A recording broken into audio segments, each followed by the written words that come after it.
Hello students, the topic of this class is the condition of solvability.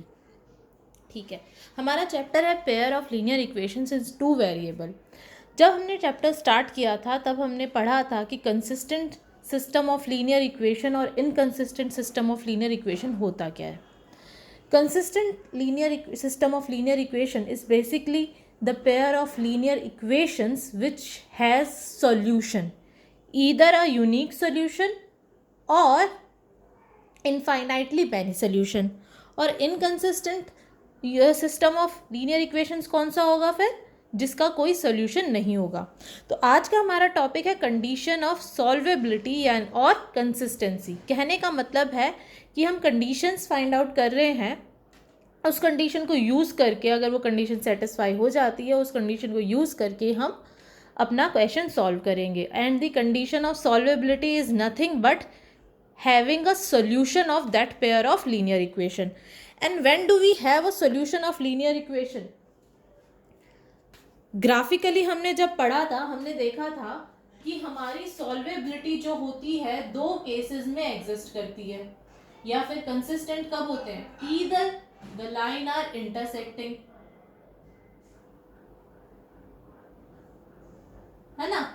Intersecting के case में number of solution क्या होता है, one solution, और जिसको हम कहते हैं यूनिक सोल्यूशन। और वो सोल्यूशन क्या होता है, the point where line intersects. Another क्या होता है, consistency.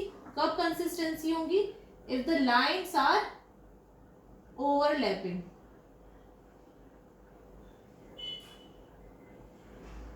If lines are overlapping, कहने का मतलब है कोइंसिडेंटल लाइंस।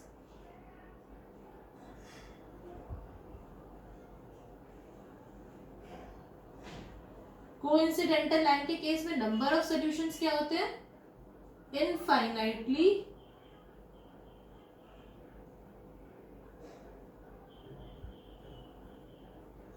Many solutions. ठीक है, इनफाइनाइटली मैनी सॉल्यूशंस क्या होगी, क्योंकि एवरी पॉइंट जो है इस लाइन पे वो सॉल्यूशन होगा इस सिस्टम का, क्योंकि दोनों लाइन ओवरलैपिंग है एक के ऊपर एक। तो every point on these lines is a solution. If every point of these lines is a solution then how many such point exist, एक लाइन पे कितने पॉइंट्स हो सकते हैं, infinitely many. So therefore there has infinitely many solution. ठीक है, ये तो हो गई ग्राफिकल बात। फिर हमने अपनी क्लासेस में ये भी पढ़ चुके हैं कि सॉल्यूशंस और कोफिशिएंट्स के बीच में, कोफिशिएंट्स ऑफ लीनियर इक्वेशंस के बीच में क्या रिलेशन होता है। अगर हमारी इक्वेशन है a1x, general form of equation, b1y plus c1 is equals to 0 and a2x b2y plus c2 is equals to 0, then unique के केस में क्या होता है, यूनिक सॉल्यूशन के केस में a1 अपॉन में a2 is not equal to b1 upon b2, यानी ratio of the coefficients a1 a2 and b1 b2 is not equal. Infinite many solutions के बीच में क्या होता है, ratio of this a1 a2 b1 b2 and constant, ratio between the constant, all three is same for the infinitely many solution। ठीक है, ये तो हो गई कंसिस्टेंसी की कंडीशन। इनकंसिस्टेंसी, इनकंसिस्टेंसी के केस में क्या होता है, लाइंस कैसी होती है हमारी, पैरेलल, जो कभी मीट ही नहीं करती है। और अगर मीट नहीं करती है तो it means it doesn't have any solution. तो इस केस में हमारा क्या होएगा, पैरेलल लाइंस,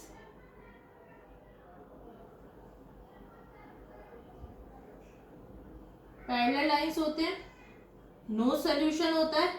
ठीक है, और कोफिशिएंट के टर्म्स में अगर देखें तो a1 a2 b1 B2, ये दोनों तो इक्वल होते हैं but does not equal C1 C2।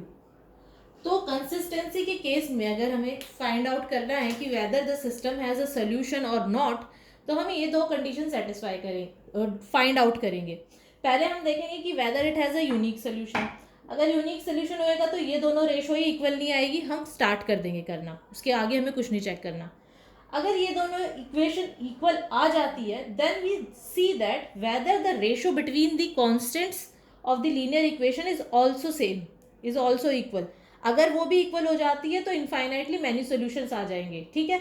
Then the system is also consistent because it has many solutions. और अगर यहीं पे ये दोनों इक्वल है, यहाँ पे इक्वल नहीं आता है, यानी कांस्टेंट की रेशो इक्वल नहीं आती है, रेशो ऑफ कोफिशिएंट्स इक्वल आ जाती है, then the system will be inconsistent. Clear है? ठीक है, अब आज के क्वेश्चन स्टार्ट करते हैं। कंडीशन ऑफ सॉल्वेबिलिटी और कंसिस्टेंसी आपको समझ में आ गई है, मैं बार बार रिपीट भी कर रही हूँ हर क्लास में, ठीक है। ग्राफिकली आपको पता है, ठीक है, और आपको ये भी पता है कि relation between the coefficients and the consistency क्या होता है, ठीक है। तो आज की क्लास में जो हम यूज़ करेंगे, क्वेश्चन जो यूज़ करेंगे, वो हम ये वाला क्राइटेरिया यूज़ करेंगे, क्योंकि हम ग्राफिकल मेथड यूज़ नहीं कर रहे हैं। हम कौन से मेथड यूज़ कर रहे हैं? अभी अलजेब्राइक मेथड यूज़ कर रहे हैं। तो अलजेब्राइक मेथड में हम क्या करेंगे? ये वाले मेथड यूज़ करेंगे, ये वाली कंडीशंस यूज़ करेंगे। यानी हम फाइंड आउट करेंगे कि वेदर जो रेशोज हैं वो इक्वल है और यूनिक सोल्यूशन है या फिर इनफाइनाइटली मैनी सोल्यूशन है, फिर हम आगे प्रोसीड करेंगे, ठीक है। तो चलिए स्टार्ट करते हैं। हमारा फर्स्ट क्वेश्चन हमें क्या दिया है? हमारा फर्स्ट क्वेश्चन है, हमें एक pair of system of linear equation दिया गया है, ठीक है। हमसे उसके बाद कहा गया है कि हमें फाइंड आउट करना है whether this system of equation has a unique solution, no solution और इनफाइनाइटली मैनी सोल्यूशन। यानी पहले हमें बताना है whether it has a unique solution, infinitely many solution और no solution. If it has a unique solution then find the solution, ठीक है। ये हमारा क्वेश्चन है। तो सबसे पहले हम क्या चेक करेंगे? Weather it has a solution और कंसिस्टेंसी है इस इक्वेशन की या नहीं। तो कैसे चेक करेंगे? 2/6 and then 3/5 are they equal? No, they are not equal. तो यानी this system of equation is consistent and has a unique solution। ये सिस्टम कंसिस्टेंट है और इसका एक यूनिक सोल्यूशन एग्जिस्ट करता है, ठीक है। अगर यूनिक सोल्यूशन एग्जिस्ट करता है तो आपने 3 मेथड सीखे हुए हैं अलजेब्राइक मेथड। कौन कौन से? Math elimination by substitution, elimination by equating coefficients and method of cross multiplication. तीनों में से कोई भी मेथड यूज़ करके इसका सोल्यूशन फाइंड आउट करना है, दैट्स इट, खत्म हो गया आपका क्वेश्चन। अगर यूनिक सोल्यूशन है तो ही आप अलजेब्राइक मेथड यूज़ कर सकते हैं, मैंने आपको पहले भी बताया था। आप इसमें लिखा भी यही है, क्वेश्चन में ये दिया हुआ है कि if it has a unique solution then find the solution.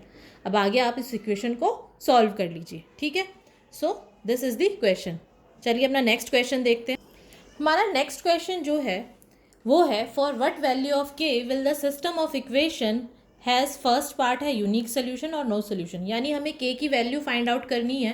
First case में के की वैल्यू ऐसी फाइंड आउट करनी है कि दिस सिस्टम विल कंसिस्टेंट, यानी ये जो सिस्टम है ये कंसिस्टेंट बन जाए, यानी इसका एक यूनिक सोल्यूशन आए। और सेकंड केस में हमें के की ऐसी वैल्यू फाइंड आउट करनी है कि ये सिस्टम जो है वो इनकंसिस्टेंट बन जाए, इसका कोई भी सोल्यूशन ना आए, ठीक है। तो चलिए स्टार्ट करते हैं। फर्स्ट पार्ट करने से पहले हम इक्वेशन को इसकी जनरल फॉर्म में लिख लेंगे। क्या होगा? 2x + 2y - y = 0, 3x + ky - 15 = 0। तो first part, for unique solution a1/a2 should be equal to b1/b2 in the equation, in the system of equation of type a1x plus b1y plus c1 = 0 and a2x plus b2y plus c2 = 0। ये लिखना ज़रूरी है, क्यों? क्योंकि a1 b1 ये कहाँ से आए, कैसे बताएंगे? अगर सिस्टम इस टाइप की है तो उसके यूनिक सोल्यूशन के लिए क्या होगी, इनकी रेशोज जो होंगी वो इक्वल नहीं होंगी, ठीक है। And a b A1 A2 B1 B2 are nothing but the coefficients of this type of system of linear equation. तो ये भी इसी टाइप की, तो A1 क्या होगा इसके केस में, 1/3 शुड इक्वल टू 2/, ठीक है, के, इक्वल नहीं होना चाहिए, ठीक है। अब ये देखिए क्या नहीं आना चाहिए यहाँ पे, इसको सॉल्व करते हैं। दिस इज इनइक्वालिटी या फिर नॉट इक्वालिटी, तो k should not equal to b, क्या नहीं होना चाहिए, k should not equals to b 6, यानी इस सिस्टम का यूनिक सोल्यूशन होगा for all values of k except k not equals to 6। क्या लिखोगे, this system has a unique solution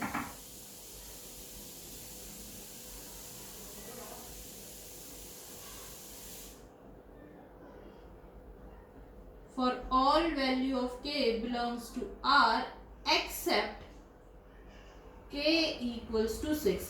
6 को छोड़ के जितनी भी वैल्यू k लेगा रियल नंबर में, उन सब वैल्यूज के लिए k, ये जो सिस्टम होगा उसका एक यूनिक सॉल्यूशन एग्जिस्ट करेगा, क्योंकि अगर यहाँ पे 6 आ जाएगा तो दोनों की रेशियोज क्या हो जाएंगी, इक्वल हो जाएंगी, और उस केस में हमारा यूनिक सॉल्यूशन नहीं रहता।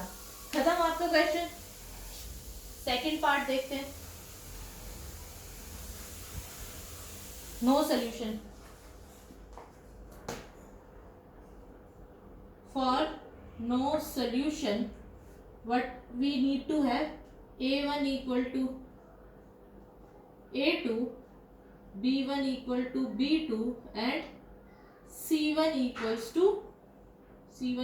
not equals to c2। तो ये c1 equal not equals to c2 वाली कंडीशन होती है, ये क्या आ रही है, माइनस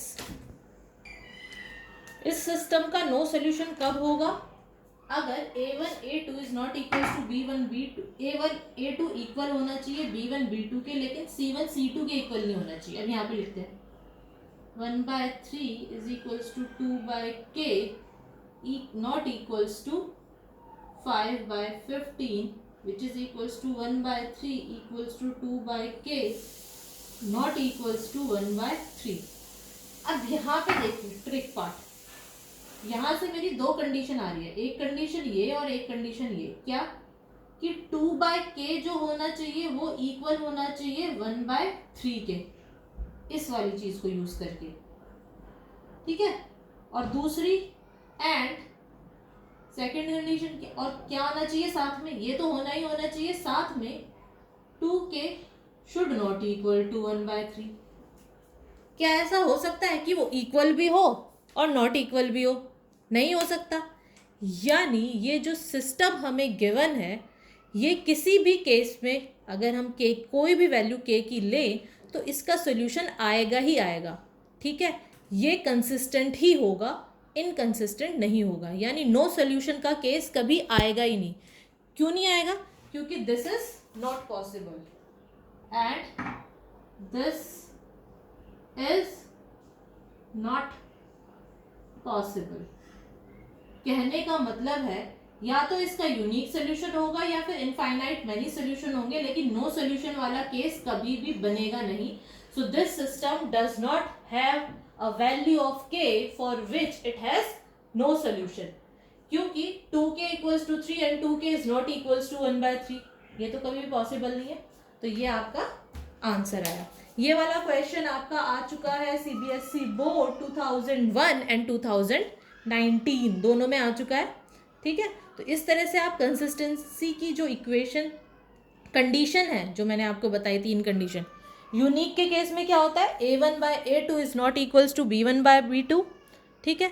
मैनी सोल्यूशन के केस में क्या होता है, a1/a2 equals to b1/b2 equals to c1/c2, and no solution के केस में क्या होता है, a1/a2 equals to b1/b2 but not equal to c1/c2।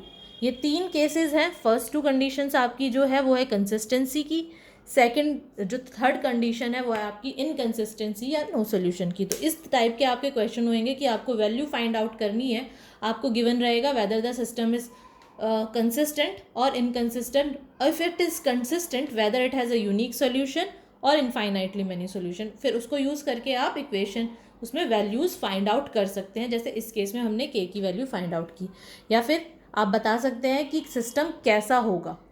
Clear है? तो इस टाइप के क्वेश्चंस आपके इस टाइप में कंडीशन ऑफ सॉल्वेबिलिटी या कंडीशन में आएंगे. चलिए एक और क्वेश्चन देख लेते हैं कंडीशन ऑफ सॉल्वेबिलिटी और कंसिस्टेंसी के ऊपर बेस्ड.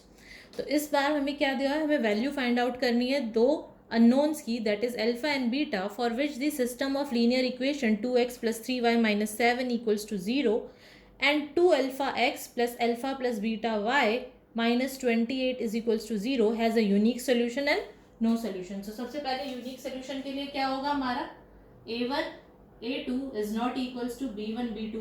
देखिए मैं यहाँ पे डायरेक्टली सॉल्व कर रही हूँ आपको समझाने के लिए. जब आप एग्जाम में लिखेंगे तो आप मेंशन करेंगे कि a1 a2 क्या है, b1 b2 क्या है. आप प्रॉपरली इसको लिखेंगे कि system of a linear equation of type a1x + b2y + c1 = 0 and a2x + b2y + c2 = 0 has a unique solution if this condition satisfied. ये पूरा लिखिएगा आप. ठीक है, आप ही को तो पता है a1 a2 b1 b2, all the examiner को और जो आपके टीचर है उनको भी पता है, बट आप उसको उनको फिर भी बताएंगे.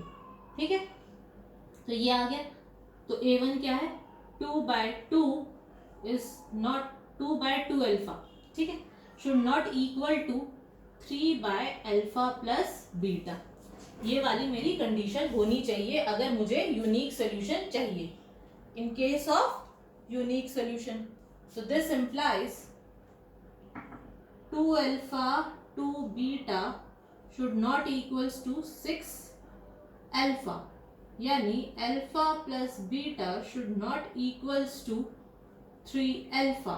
कहने का मतलब है beta should never be equal to twice of alpha. ठीक है, यहाँ तक आ गया. For the case of unique solution, unique solution के लिए बीटा जो होगा वो ट्वाइस ऑफ अल्फा के इक्वल नहीं होगा, बाकी कोई भी वैल्यू ले सकता है.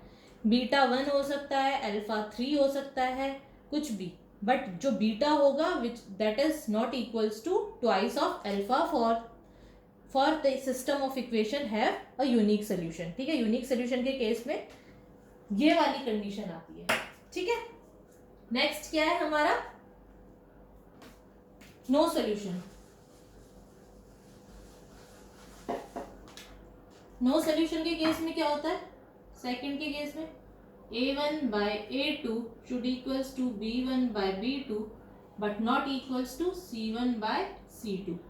a1 a2 क्या हो जाएगा, 2/2 alpha is equals to 1/अल्फा should be equal to 3/अल्फा plus beta and not equals to क्या होना चाहिए, -7/-28 which is equals to 1/4. यहाँ में 1/4. अब हमारी दो कंडीशन साथ साथ चलेगी. क्या, एक तो ये वाली, यानी alpha should equal to alpha plus beta and alpha plus beta should not equals to 1/4. ठीक है, ये दोनों कंडीशन साथ साथ चलेगी, यानी ये दोनों कंडीशंस ट्रू होनी चाहिए for the system to have no solution. तो ये क्या आ जाएगा, यहाँ से हमारा आ जाएगा beta should be equal to alpha. पहले वाले केस में देख ही लिया था 2अल्फा आता है यहाँ पे, बट यहाँ पे क्या हो जाएगा, ये 2अल्फा के इक्वल होना चाहिए. एंड यहाँ से देखेंगे, इसको सॉल्व करेंगे तो 12अल्फा माइनस बीटा, यानी alpha plus beta into 4 equals to, sorry, alpha plus beta should equal to क्या हो जाएगा हमारा 12. ठीक है, यहां तक ठीक है, यानी हमारा क्या हो गया,